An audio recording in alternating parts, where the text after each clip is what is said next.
In some of the previous videos I started to introduce the idea of moving in a circular way for your slow movement, your intentional movement. And I want to expand a little bit on that today and introduce some different exercises beginning like this.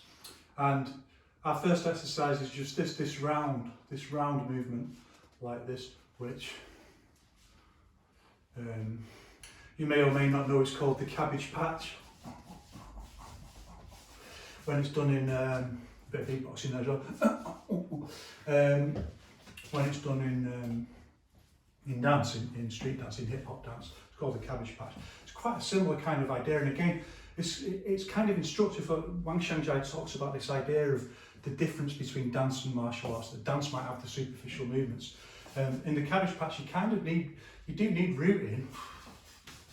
You need to be moving from. Can move a little bit. Just can't beatbox.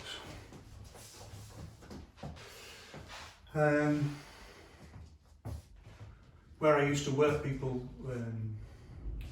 they kind of noticed that I move quite gracefully, and there's a gym there, and I'm pretty fit for my age and super flexible, and also, like most martial artists, my reactions are exceptional. So I started developing this cover story that actually I'm a dancer. So then the lie got so big that I had to start learning some dance moves, and yeah, I haven't got too badly in here.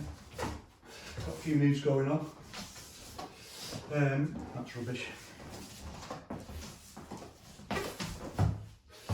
So it's really instructive to think. Wang Xiangjia talked about this difference between dancers and martial artists, and one of the things that's really important is the use of rooting. And I know some people appoint these astonishing expectations about all of the concepts in Chinese wushu. Remember that really important Taoist saying that the way is not far from the people, it's only your expectation of the way that keeps you separate from it. In other words, you appoint all these expectations, often promoted by ridiculous frauds who actually can't use martial arts at all, hence all the fraudulent demonstrations that they do. And they create all these bizarre ideas, like something disrupted the dog's rooting then, didn't it? What was it, a spider? You big chicken. One of which is the idea that, you know, rooting is like some kind of mystical energy will flow out of your feet, and, you know, if a buffalo runs into you, full contact, probably running away from Johnny Depp, I've seen those adverts, you know, it'll just bounce off you because you rooted into the floor, or no, it just means the way that you, like in modern martial arts, they just call leverage, you know, like the way you leverage or anchor something usually from the floor, but it could be, you know, it could be a wall, you could be partly leveraging with your shoulder against something, but usually from the floor. So the rules for rooting are quite simple. It depends on which way the energy is going. So imagine if you, I mean, energy, again, it's a very misleading term. Kinetic force, real physical force. If you're pushing something this way, then you want to root it with the back foot like that, you know, because that anchors obviously. If I start wanting to push, to pull this way, then I'm going to push off this foot backwards like that to get more. Of course, both legs are helping to stabilise you, but one is more dominant in just opposing the action to root or anchor the movement. And that just becomes a little bit more complicated when there's things like circular motions.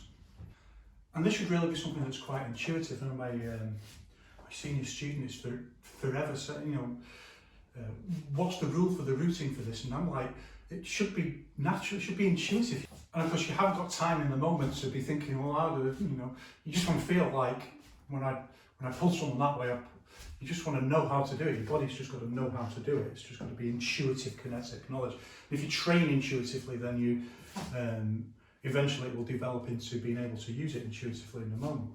So if our posture is going round like this,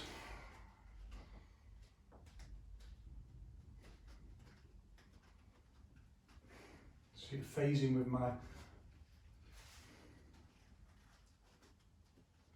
and this is one of the reasons why my senior student is asking me this question, particularly back in the day when we were really heavily drilling these postures, is I'm emphasising like the whole structure phases forward, whole structure phases back. What we don't do is go like that.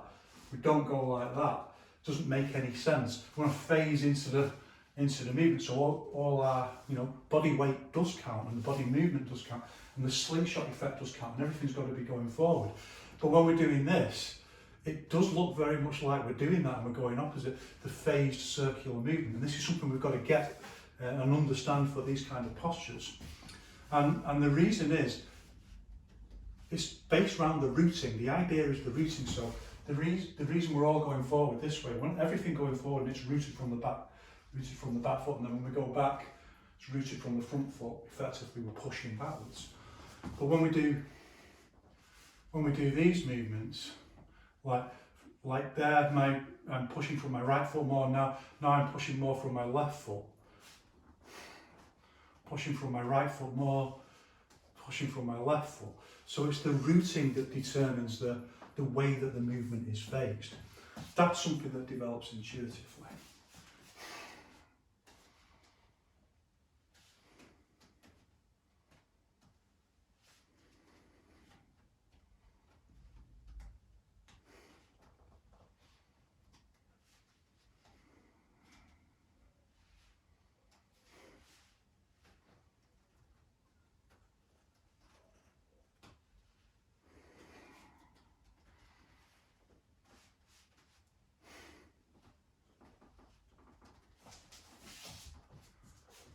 Same, 1 foot back.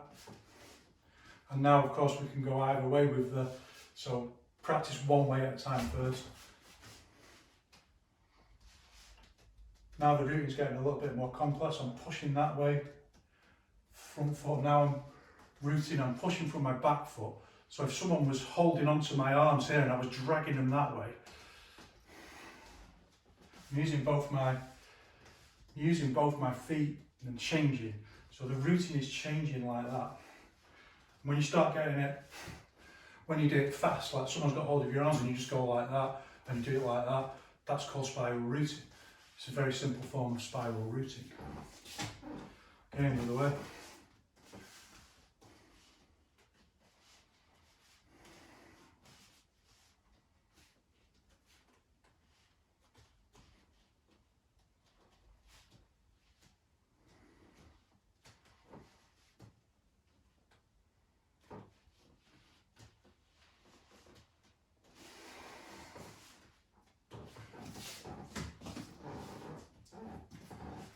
I'm going this way, but now my hands are going the same way.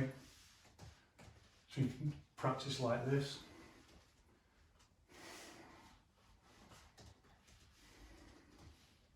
Phasing is getting more complex. Don't let that phase you, because the phasing of the movement with the legs can get quite complicated as you get more advanced. You can do some different things. So like you can go with the same phase, or you can go with the opposite phase. So here, same phase, opposite phase. And if you can see what I'm doing, it's a little bit more advanced. We'll come to that another time. What we need now, however, is to think about doing this movement with steps. And this can be a little bit discombobulating for people at first. So we're gonna go this way. Here as the hands come round, stepping in, you just keep going the same way.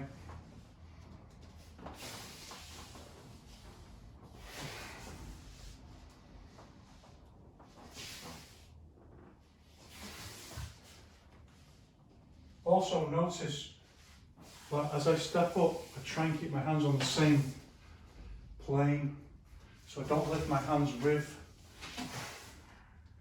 the posture.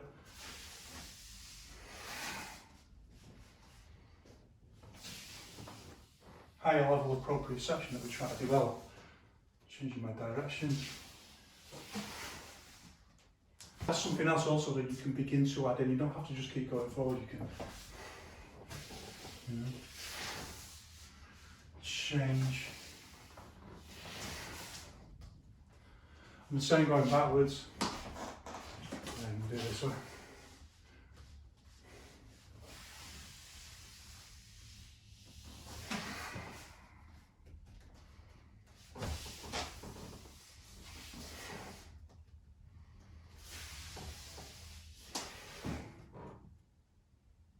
Always be aware of your surroundings. Something behind me. But that's all with the arms going the same way. And that can be quite disconcerting at first because it's 1, 2, if you've only practiced it one way or trying to get your brain to work it out. But it's also a little bit disconcerting if you try and do it changing. And you can obviously, depending which way you start, so we can start this way and we can start that way. So we'll start this way first. So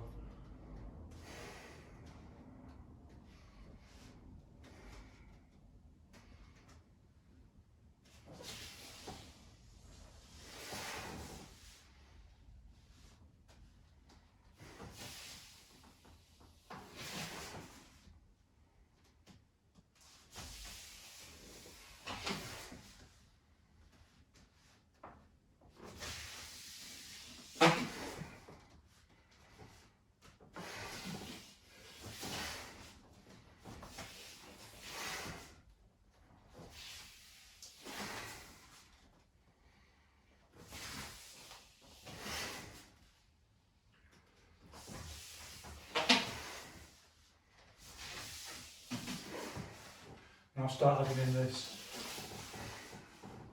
as you change a little.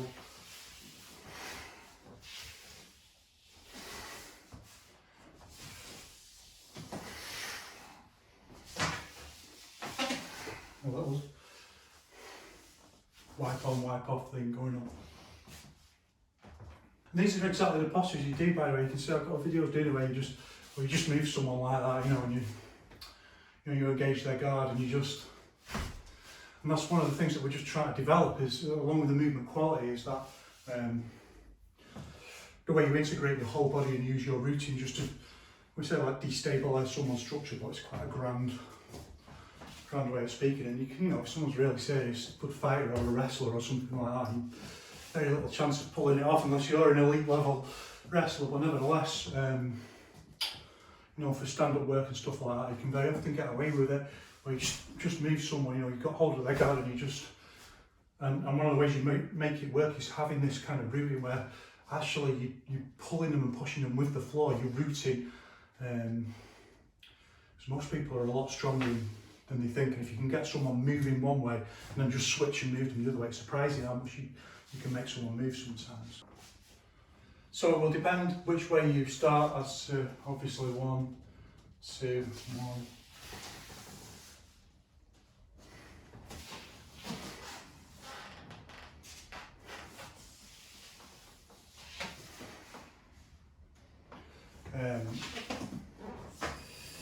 Whether you go this way or whether you go computer my own mind, but either way you can just switch and use a little extra thing to